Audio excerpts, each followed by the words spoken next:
हम बात कर रहे थे उस सरकारी क्लर्क की जिसका उसने एक उपन्यास लिखा था फ्रीडम फाइटर्स पर। ये गोरों की हुकूमत को, अंग्रेजों को इतना खटक गया कि उसे नौकरी से निकाल दिया गया और उसने प्रण कर लिया कि जिस लेखन से, राइटिंग की वजह से मेरी नौकरी गई है, मैं उस राइटिंग को छोड़ूंगा नहीं। मैं बन जाऊंगा लेखनी का जादूगर और इसी राइटिंग के अंदर अपना नाम कमा के बताऊंगा। वो थे मशहूर पटकथाकार दादा नवेंदु घोष। नवेंदु घोष पटना के आईजी ऑफिस में क्लर्क थे।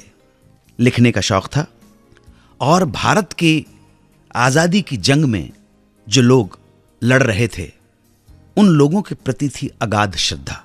उन्होंने इन फ्रीडम फाइटर्स के बलिदान से प्रेरित होकर एक नॉवेल लिखा, डाक दिए जाई।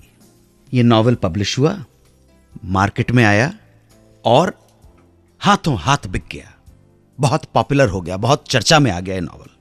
लेकिन सरकार गोरों की थी, विदेशियों की थी, फिरंगियों की थी। जाहिर है कि एक मामूली से क्लर्क की ये हरकत उन्हें बर्दाश्त कब होनी थी। तो अंग्रेजी अफसरों ने दादा नवेंदु घोष को इतना परेशान किया कि उन्हें मजबूरन नौकरी छोड़ देनी पड़ी। हालात ये गोरे, ये ब्रिटिशर्स जो थे इस तरह के रच देते थे कि आदमी के सामने कोई चारा नहीं बचता था। नौकरी चली गई। कुछ दिनों के बाद नवेंदु घोष को मिलिट्री अकाउंट्स विभाग में एक टेम्पररी नौकरी मिल गई। लेकिन वहां भी जैसे ही उस डिपार्टमेंट में पता चला कि ये नवेंदु घोष डाक दिए जाए जैसे खतरनाक उपन्यास के लेखक हैं, तो गोरे अफसरों ने, गोरी सरकार ने उन्हें परमानेंट करने से मना कर दिया कि आप कैजुअल हैं, टेम्पररी हैं, वैसे ही रहेंगे। ये दो झटके जो लगातार मिले, उससे नवेंदु घोष ने ठान लिया कि पेट पे लात पड़ी है ऐसा नॉवेल लिखने के कारण, साहित्य की रचना करने के कारण, लेखन कार्य करने के कारण। तो हिम्मत मर्दा मदद खुदा, तो इसी को ही वो अपनी रोजी रोटी बनाएंगे, प्रोफेशन बनाएंगे। और हुआ भी यही। आगे चलकर इन्हीं नवेंदु घोष ने बंगाल के एक अहम साहित्यकार के रूप में अपनी पहचान बनाई। हिंदी सिनेमा के बेहतरीन स्क्रीन प्ले राइटर के रूप में भी खूब नाम कमाया। लेखक नवेंदु घोष ने जो फिल्में लिखी हैं उनके नाम बताने जा रहा हूं आपको।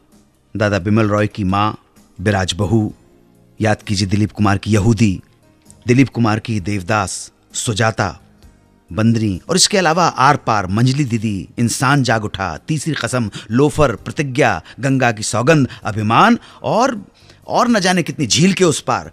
तकरीबन 60 फिल्में लिखी हैं। किसे नहीं मालूम है लता मंगेशकर का गाया हुआ ये गीत, ऐ मेरे वतन के लोगों जरा आंख में भर लो पानी। लेकिन मेरे मेहरबान दोस्तों, ये गीत पहले उनकी छोटी बहन आशा भोसले गाने वाली थी। मगर क्या हालात थे और क्या हो गया कि ये गीत आ गया लता जी की झोली में, मैं बताऊंगा थोड़ी देर में। आप सुनते रहें सुहाना सफर विद अनु कपूर, सिर्फ 92.7 बिग एफएम पर। 92.7 बिग एफएम पर सुनते रहिए रेडियो का number 1 show Suhana suffer with Anu Kapoor.